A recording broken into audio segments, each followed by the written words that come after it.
Японы Китакюшу хот. Нэгэн үе тэнгэрт нь солонгийн долоон өнгөөр утаан хөшиг татаж, тэнгисийнх нь ус улаан хүрнээр булангардсан асар их бохирдолтой хот байсан. Өнөөдөр энэ хот ногоон хөгжлийн загвар хот болж дэлхий дахина үлгэр жишээ болж байна. Агаарын бохирдлоон яаж бууруулах вэ? Утаагаан хэрхэн багасгах вэ гэж толгойгон гашлаад суугаа бидэнд Китакюшу хотоос сурах, санаа авах зүйл мундахгүй учраас энэхүү нэвтрүүлгээ бэлтгэж байна.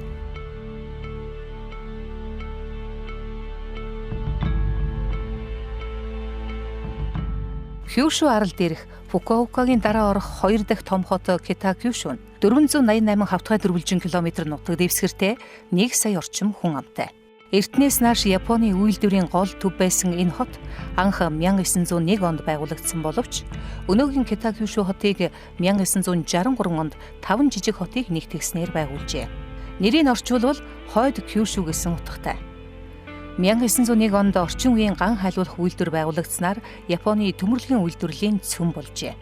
Дэлхийн 2 дугаар дайны дараа Китакюшу зэрэг Японы аж үйлдвэрийн хотуудад химийн болон хүнд үйлдвэрүүд эрчимтэй хөгжиж, энэ хөгжлийг дагаад байгаль орчинд асар их хор хохирол учирч эхэлсэн юм.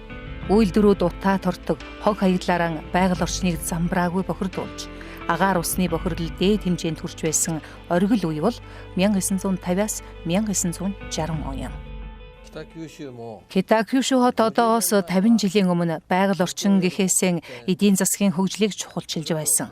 Өөрөөр хэлбэл компаниуд үйлдвэрлэгч нарын ашиг орлогыг илүүд үзэж байсан юм. Энэ байдал олон жил үргэлжилсээр далайн ус булин гартаж агаар бохирдож эхэлсэн. Тухайн үед ард иргэд үүнийг асуудал болгон гаргаж, засаг захиргаач энэ тал дээр нэлээд анхаарал хандуулж, үйлдвэрлэгчид үйл ажиллагаанд хяналт тавьж эхэлсэн юм.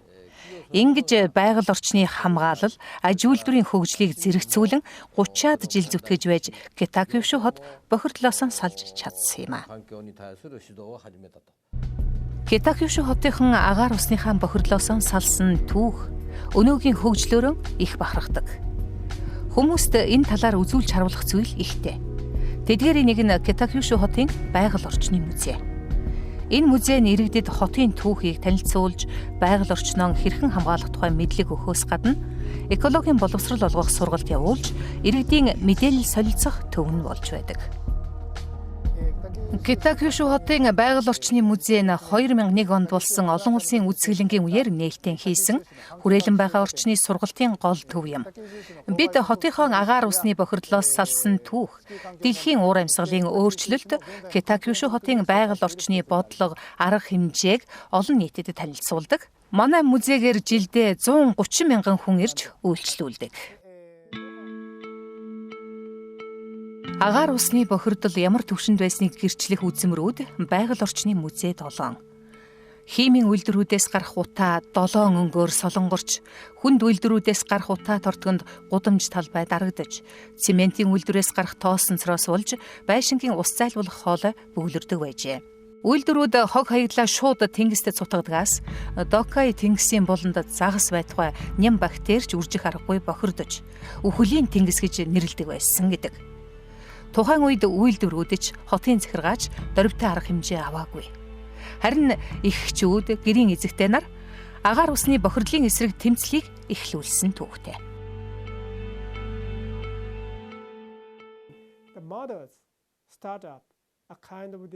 Тухайн үед олон үйлдвэртэй дүүрэгт амьдардаг хүүхдүүд амьсгалын замын өвчин, гуурсан хоолойн бактериагаар өвдөх болж, шөнө унтахтаа амьсгалж чадахгүй тийм байдалд хүрч байсан. Тэдгээр хүүхдүүдийн ээжүүд холбоо байгуулан тэмцэж эхэлсэн юм.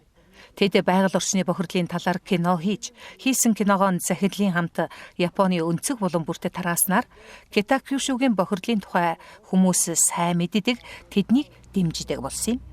Ингэснээр төр захиргааны анхаарлын төвд орсон байдаг юм а.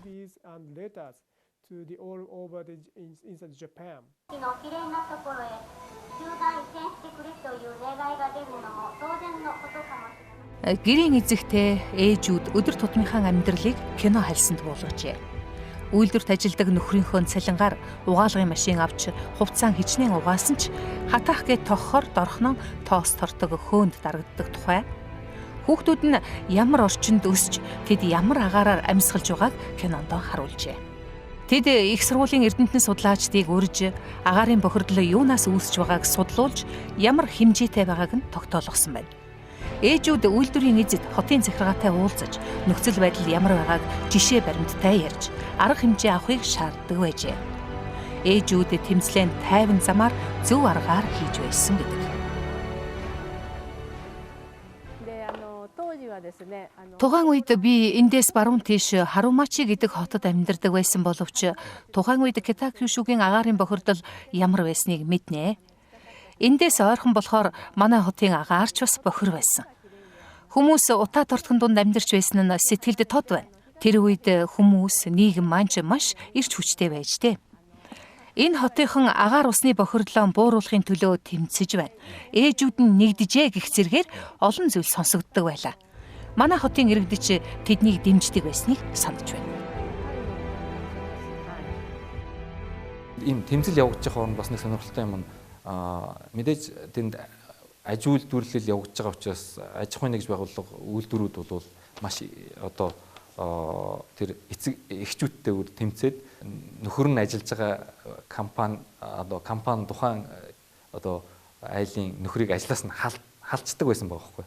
Нэлээд ширүүн тэмцэл явагдажсэн. Үйлдвэрийнх нь үүдэн дээр очиод чагсаал цуглаан хийхлээр нөхрийн ажлаас нь халцдаг байсан гэсэн үг байхгүй. Тэг гэсэн хэдий ч одоо бууж өглгөө тэмцэж ирсэн байна. Эхчүүдийн тэмцлийн үр дүнд ард иргэд үйлдвэрүүд хотын захиргаа гэсэн гурван тал хамтдаа асуудлыг шийдэх арга замыг хайж янз бүрийн арга хэмжээ авч эхэлсэн байна. Хувийн хвшлийнхэн буюу үйлдвэрүүд ч дэмжсэн. Тэд тоног төхөөрөмжөө сайжруулж, технологийн шинжилэл хийж, үйлдвэрлэлийнхэн үйл ажиллагааг сайтар хянах болжээ. Хотын захиргаа бохирдолтой тэмцэх тусгай алба байгуулж, хувийн хвшил компаниудтай үйлдвэрээс гарч байгаа хог хаягдал, хорт утааг бууруулах тал дээр гэрээ байгуулж, үйлдвэрүүдэд хяналт тавин ажилласан байдаг.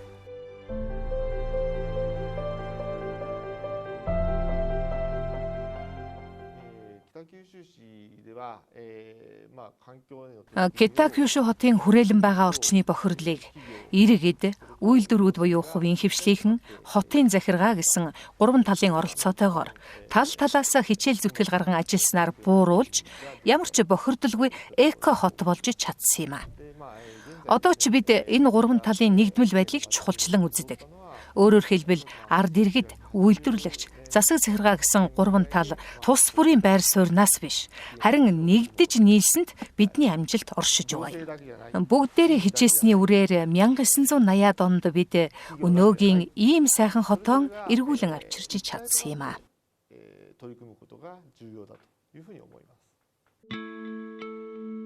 Китакюшу хот байгаль орчноо хайрлан хамгаалах, ногоон технологи нэвтрүүлэх, экологт ээлтэй хот болохын төлөө боломжтой бүхий л арга хэмжээг авчирсан байдаг. Энэ бүхэн музей үзэхэд мэдрэгдэнэ. Музейн үзмрүүдээс гадна кино, дүрс бичлэг үзэх, тоглоом тоглох, өөрсдөө оролдож үзэх зэргээр ямар ч насны хүн их юм ойлгоод гарна. Зай талбай том энэ музейд ижил өнгийн хувцастай хүмүүс сууж, хичээнгүйлэн зураг үзэж, юм урлаж, хүүхдүүдтэй тоглож байх нь энд ажилдаг сайн дурынхан гэнэ. 当館はですね、北九州市が認定しました環境学習サポーターという Манай музейд байгаль орчны сургалт явуулдаг иргэдийн сайн дурын байгууллага ажилдаг. Тэдний үйл ажиллагааг хотын захиргаанаас хүлээн зөвшөөрч дэмждэг.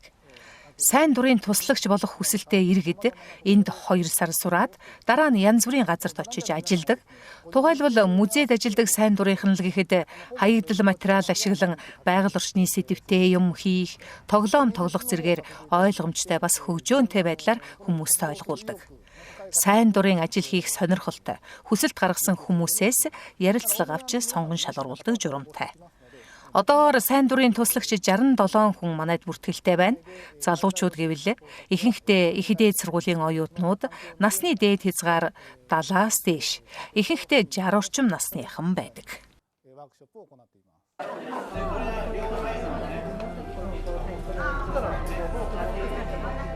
Музейн өөр нэг танхимд сургалт болж байна. Хулсаар хэрхэн чимэглэл хийх талаар заасан энэ сургалтаар хулсны тухай танилцуулгаас эхлээд түүгээр хэрхэн чимэглэл хийхийг заана. Ихэвчлэн хүүхдүүдийн дагуулсан ээж аавууд иржээ. Хөрөө яаж барихаа мэдэхгүй нэгэн байхад хулс хараагүй хүнч байна. Гэхдээ л тэд эндээс бүгд бодолдоо бүтээлийн санаатай гартаа нэг бүтээлтэй гарна. Ийхүү иргэдэд зориулсан ийм төрлийн байгаль орчноо хамгаалах, экологийн боловсрол олгох хичээл сургалтыг үе үе зохион байгуулдаг юм билээ. Китакюшугийн бохирдлын тухай олон баримт түүх байдаг. Эдгээрийн нэг нь Китакюшуг байгуулагдахад бүрэлдэхүүнд нь орсон 5 хотын нэг Кокурагийн тухай. Энэ хот нь дэлхийн 2 дугаар дайны үед Японы зэвсгийн гол нөөц газар байсан юм. 1945 оны 8 дугаар сарын 9-ний өдөр атомын бөмбөг хаях 2 дахь байгаар сонгогдсон байжээ. Гэвч тэр өдөр Кокура орчмын тэнгэр өтгөн манан утаан хөшгтэй байсан учраас бай халахлагдаж Америкийн агаарын цэргийн хүчнийхэн Кокураг бөмбөглөлгүйгээр оронд нь Нагасаки хот дээр бөмбөгөө хаяжээ. Тэр цагаас хойш Япон хэлэнд Кокура шиг азтай гэсэн хэллэг үүссэн гэдэг.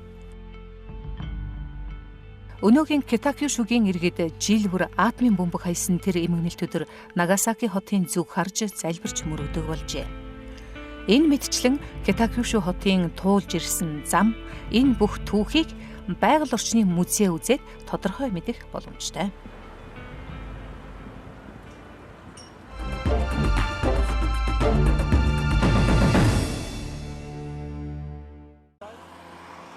Байгаль орчны музейн дэргэд байрлах Эко байшин. Энгийн хэрнээ бат бөх хийцтэй, уламжлалт болон орчин үеийн хэв маягийг шингээсэн энэ байшинд байгальд ээлтэй технологиг нэвтрүүлжээ. Уламжлалт дулаан хадгалах аргыг хэрэглэж, дээд зэргийн дулаан тусгаарлагч, нэг ч химийн найрлаггүй байгалийн гаралтай материалаар барьсан байна. Халаалтын систем нь бүр онцгой. Байгалийн эрчим хүч буюу нарны элчийг ашиглан дулаан гаргах тоног төхөөрөмж суйрлуулсан нь дээд зэргээр дулаанаа хадгалдаг байна. Китакюшу хотын айл өрхөөс ялгарах нүүрс хүчлийн давхар эсэл буюу хүлэмжийнхийг бууруулах зорилгоор эко байшинг барьж иргэдэд энэ талаар мэдээлэл өгдөг. Учир нь эко байшин ердийн байшингаас 60% бага нүүрс хүчлийн хий ялгаруулдаг. Энэ нь жилд 265 ширхэг хуш модны шингээх нүүрс хүчлийн хийтэй тэнцэнэ гэсэн үг юм. Энэхүү эко байшин нь Китакюшу хотын байгаль орчинд ээлтэй дэлхийд тэргүүлэгч хотынх нь бас нэгэн баталгаа болж байдгийг. 1997 онд Японы засгийн газраас байгаль орчноо хамгаалах, дахин боловсруулах үйлдвэрийг хөгжүүлэх замаар бүс нутгийн хөгжлийг хангах үндэсний эко хот төслийг боловсруулжээ. Энэ төслийн хүрээнд 2001 онд Китакюшу хотын захиргаанаас Эко таун буюу эко хот төвийг байгуулжээ. Энэ нь судалгаа, шинжилгээ, практик хосолсон лабораториуд, хог хаягдлыг дахин боловсруулах үйлдвэрүүд бүхий цогцлбор юм. Япон даяар 26 эко хот төв байдгийг алдартай нь Китакюшугийнх юм. Хотынхон захад байрладаг эко хот төв. Хог хаягдлыг дахин боловсруулж, хогноос баялаг бүтээсэн жишээ энд олныг харж болно. Тэдний нэг өдрийн гэрэл дахин боловсруулах үйлдвэр. Япон улсад жилдээ 400 сая өдрийн гэрэл хэрэглэдэг гэсэн тооцоо бий. Нэгэнтээ шатсан өдрийн гэрэл маш хортой хог хаягдал болдог болохоор газарт булах аюултай. Харин одоо дахин боловсруулдаг болсноор аюул ард хоцорчээ. Үйлдвэрийн дарга ноён Шимаму бүхэд амжилга нь автоматар ажилладаг үйлдвэрэн бидэнд танилцуулсан юм. Тэрээр хаягдал өдрийн гэрлийг хэлбэр хэмжээгээр нь ялгаад дахин боловсруулахад бэлтгэдэг. Олон шат дамжлагтай, мөн хяналт ихтэй. Дотор нь байдаг мөнгөн ус зэрэг хорт бодисуудыг салгах үед аюулгүй ажиллагааг чухалчилдаг. Бүтээгдэхүүн нь маш хэврэг болохоор тээвэрлэхэд жаахан төвөгтэй. Бусдаар бол маш ашигтай үйлдвэрлэл хэмээн ярьсан юм. Эко-вуд буюу орчуулгал эко модны үйлдвэр нь 2 дахь төвхийд хог хаягдлыг дахин боловсруулахад инновац гаргасан үйлдвэр юм. Энд ирсэн хүмүүс хог хаягдлыг дахин боловсруулж олон дахин хэрэглэх боломжтой зүйлсийн талаар мэдлэг мэдээлэл өгч хог хаягдал шинэ бүтээгдэхүүн болон хувирч байгааг нүдээр үзээд буцдаг.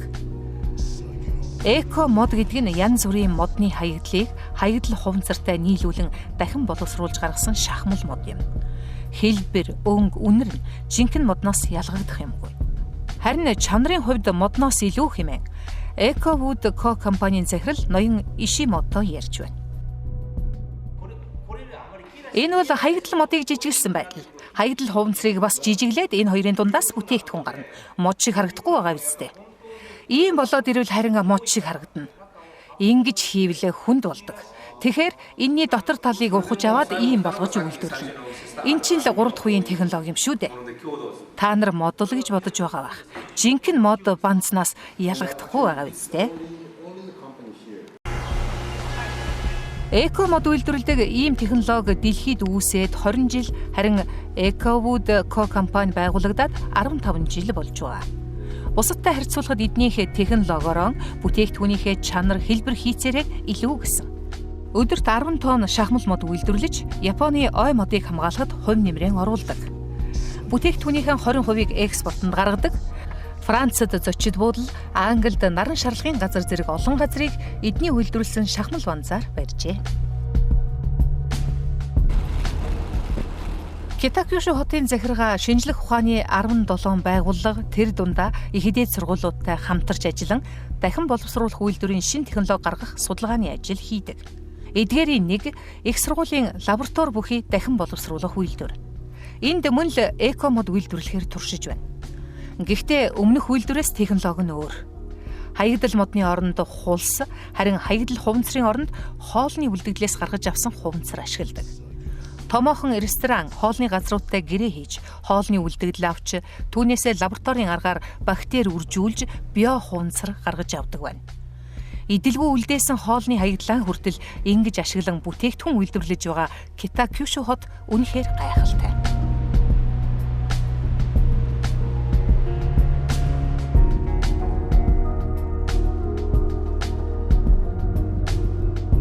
Хотын захиргаанаас дахин боловсруулах үйлдвэрүүдийг хог хаягдал цуглуулах, худалдан авах, үйлдвэрлэсэн бүтээгдэхүүнийг зах зээлд борлуулахад нь дэмждэг.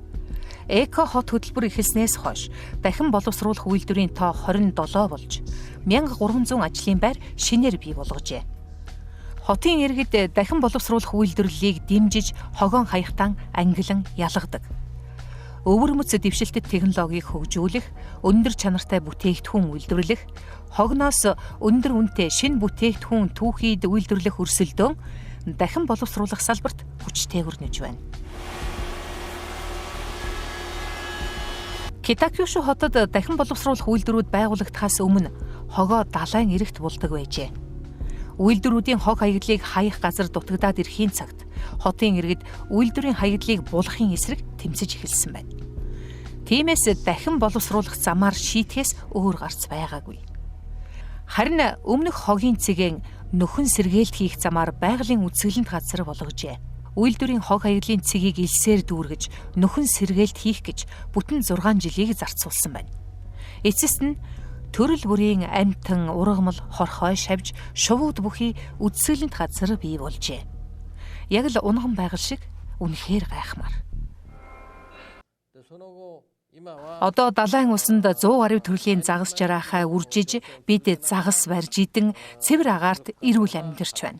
Ер нь бол аж үйлдвэрийн хөгжил, байгаль хамгаалах бодлогыг зэрэгцүүлэн нэг чиглэлд урагшлуулж чадсан.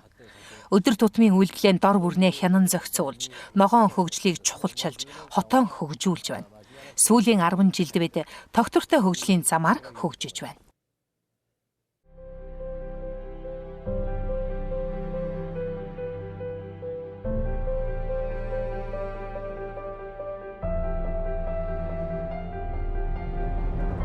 Хибикинада биотоп нэртэй энэ газрыг нөхөн сэргээхдэл хүний гар оролцсон, харин хорхой шавж шувуудыг хинч хаанаас ч авчираагүй өөрсдөө ирсэн гин.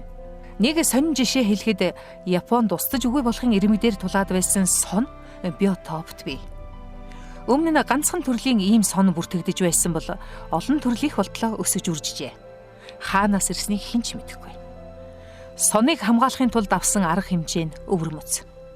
Сон хараад алж устгасан хүнд ялын дээд хэмжээ өгнө гэжээ. Мэдээж хинч тэднийг алаагүй, гэхдээ л энэ тус болсон хэмээн тайлбарлагч ярьж байна. Сургуулийн хүүхдүүд ирж зугаалдаг, хорхой шавж ургамал сонирхдог гин. Тэгж явхдаа хүүхдүүд ийм олон төрлийн шавж цуглуулжээ. Бүр гайхмаар нь Монголоос нисэж ирсэн шувуу хүртэл бие хэмээн зургийг харуулж байлаа. Монголынх гэдгийг сансрын тохиололтой хүзүүчээр нь таньсан бололтой. Хүмүүн бидэл хайрлаж хамгаалж чадвал байгаль дэлхий өөрөө эргэн сэргэдгийг энэхүү хогон дундаас бий болсон баян бүрдийн жишээ харуулна. Ингэж л Кита-Кюшү хот хог хаягдлын асуудлаа шийдэж чаджээ. Ер нь бол урт хугацааны түүхийг аваад үзэхэд бол аливаа соёл иргэншлүүд мөхчээс нэг шалтгаан бол байгаль орчнод оройтуулаад нөхөн сэргийж чадахгүй байгаа тохиолдолд бол соёл иргэншлүүд их мөхөж ирсэн байлээ. За энэ Японы хот бол байгаль орчнод оройтуулаад тэрийг сэргийж чадсан байгаа. Гэхдээ энэ зарцуулсан зардал нь бол эдийн засгийг хөгжүүлэхэд зарцуулсан зардлаас улам илүү их зардал гаргаж иж арай хийж энэ асуудлыг даван туулсан байгаамаа. Тэгэхээр Монгол улсын хувьд бол бид нар ийм туршлагуудаас суралцаад заавал бүр сүйрэл рүү орохгүйгээр айлхаар байгаль орчиндөө ч ээлтэй, нийгэмдээ ч ээлтэй аль алийг ингээд харгалцсан тэгээ эдийн засгийг хөгжүүлэх ийм загварыг сонгож явах хэрэгтэй байна. Энийг бол гадаад улс орнуудын жишээнээс бид нар суралцах ёстой.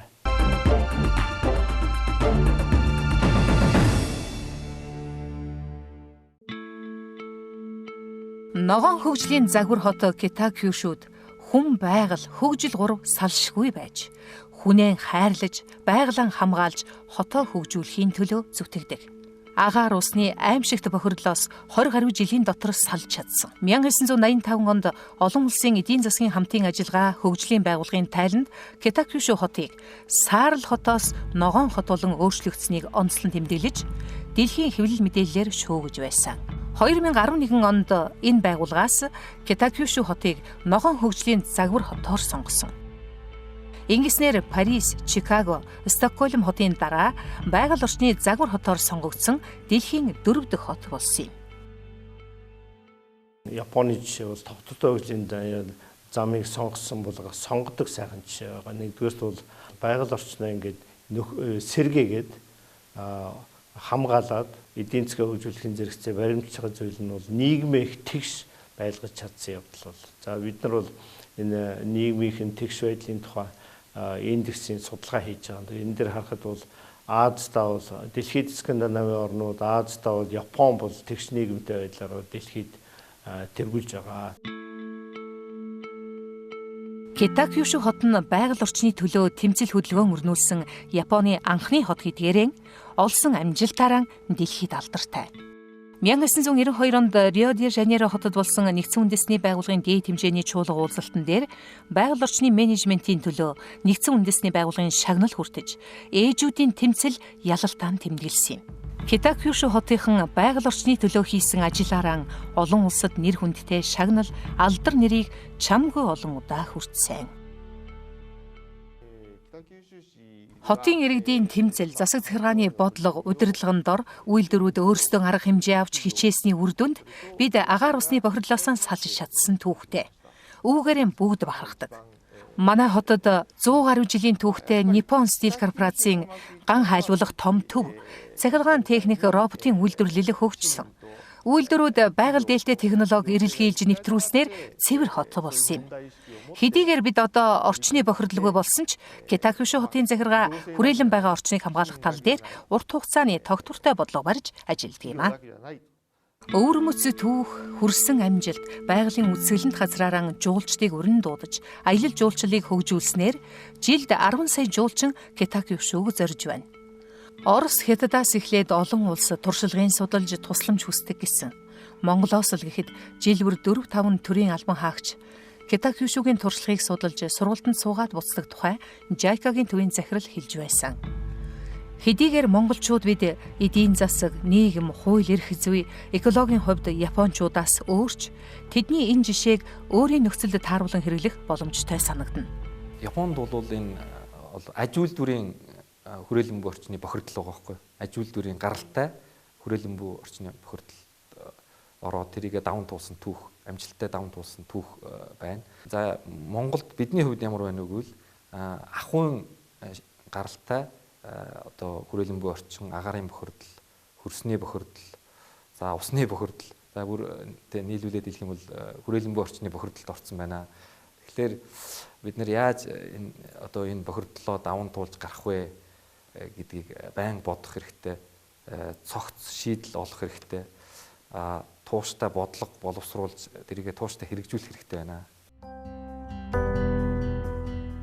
Агаар усны бохирдлоосон бүрэн салж, дэлхий дахна ногоон хөгжлийн загвар хот хэмээн танигдсан Китакюшү хотын тухай нэвтрүүлгэн түүх өгүүлсэн нэгэн зургаар өндөрлөж байна. Энэ бол Гиннесийн дээд амжилтын номонд бүртгэгдсэн түүхэн зураг. 2002 онд Китакюшүд эко наадам болж хотынхон хогийг цэвэрлэхэд оролцсон иргэдийн тоогоор Гиннесийн номонд нэрээ мөнхөлсөн юм байна.